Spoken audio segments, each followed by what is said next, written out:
So I felt after the last video I'd do something a little less political. This was originally intended to be more of a philosophical ideas place. So, let's have a look into an idea on parenting. Here's my central thesis. It is not the position of a parent to take care of a child. It is the position of the parent to raise a child.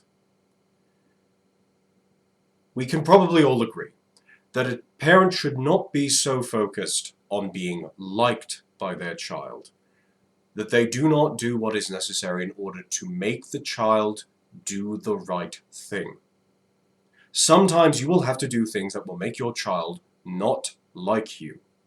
But there's a reward for this, which is that the child will develop over time into someone that other people can like, and that child will have a happier life. They will find themselves cut out of games less often. They will find themselves more at ease in the company of others, more able to discipline themselves and move forwards. There's the stereotype that everyone will immediately think of with this, which is the spoiled little brat, the private school in England girl.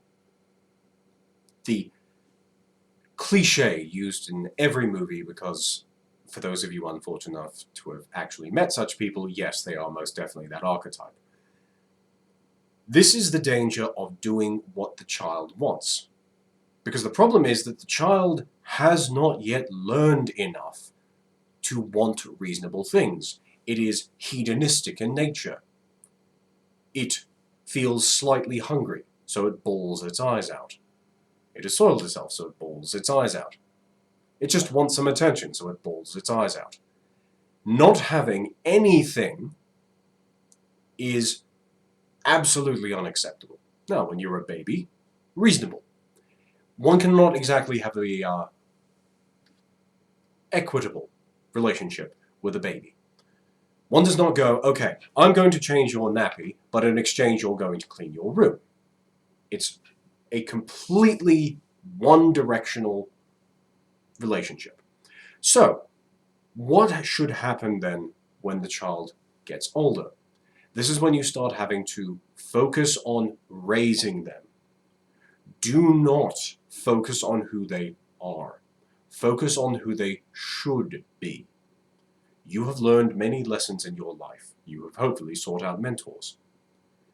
You should not only be trying to raise the child up to your current standards, you should be trying to have the child exceed your current standards. Certainly exceed the standards you imposed on yourself in the past.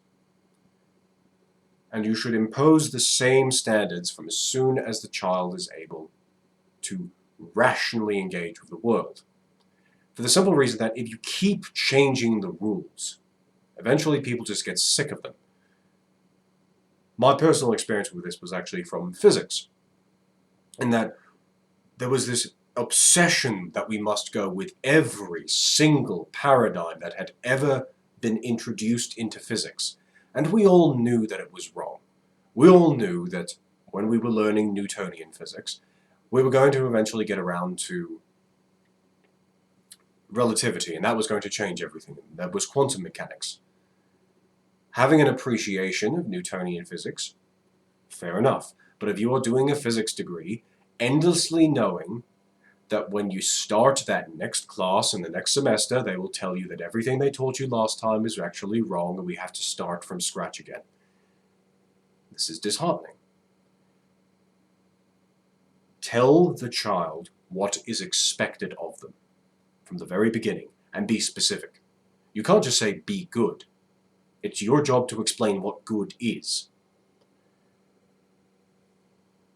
Teach them specific behaviors. Teach them specific ideas about how one should conduct oneself in the world, and simply, rigidly adhere to that standard consistently across time. Yes, children will make mistakes, but you should also acknowledge that they are mistakes. They make the mistake and they will only correct their behavior if you let them know that it was a mistake. Why was it wrong for you to hit Susie? Well, child wanted to hit Susie. Why should the child, which up until now you have given them everything that they have wanted as soon as they start screaming, why should they now deny themselves that which they want? And you should be able to answer that in an articulate form, because that is not a question that they will be asking aggressively, though they may sound like it. That's actually a genuine question at that early stage. There is no logical reason to not engage in hedonism, because they don't have a sufficient degree of experience. Their experience does not have the breadth in terms of time necessary for you to realize, oh wait, if I do this thing now, then the consequences are actually going to be over long periods of time.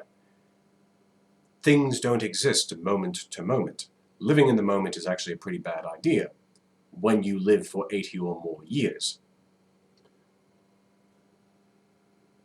This is why I would like more engagement in genuine philosophy. Politics is not philosophy. Politics is maneuvering within the group. It is all about status. It is not about right and wrong.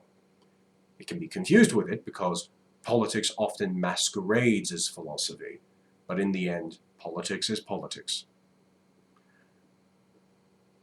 The ideas that we put forward over the past 10,000 or so years of civilization are being edited day by day. Some for the better, some for the worse. I would prefer if we had genuine, open discussions about these ideas with the goal of determining what it is we should do. Because the meaning of life is not, as certain self-proclaimed intellectuals have said, a silly question. It is the most important question. And it's in fact the very reason we're having so much trouble with AI. If I have an AI, which is a stupid AI, and I tell it that its goal is to make, we'll use Elon Musk's example, postage stamps. Well then, in terms of what the AI does, all it does is try to optimize the number of postage stamps that are made. Anything that increases the number of postage stamps by any amount is better than the alternative. So all that the AI really does is just maximize one number. It's an optimization engine. The meaning of life for an AI is the production of postage stamps.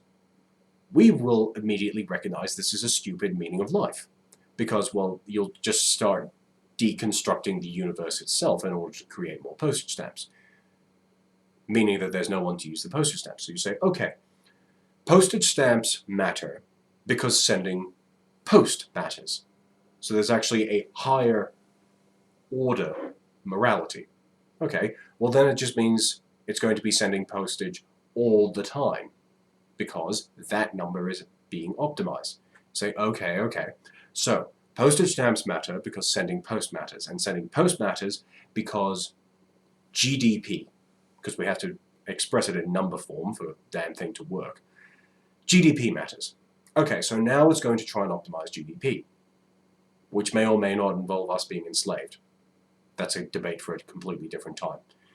So, okay, no, we want to be happy. Well, then you just put everyone in a vat and you inject dopamine and endorphins all the time. Okay, that sounds a little bit macabre, although I do imagine that there are many depressed people who would prefer that.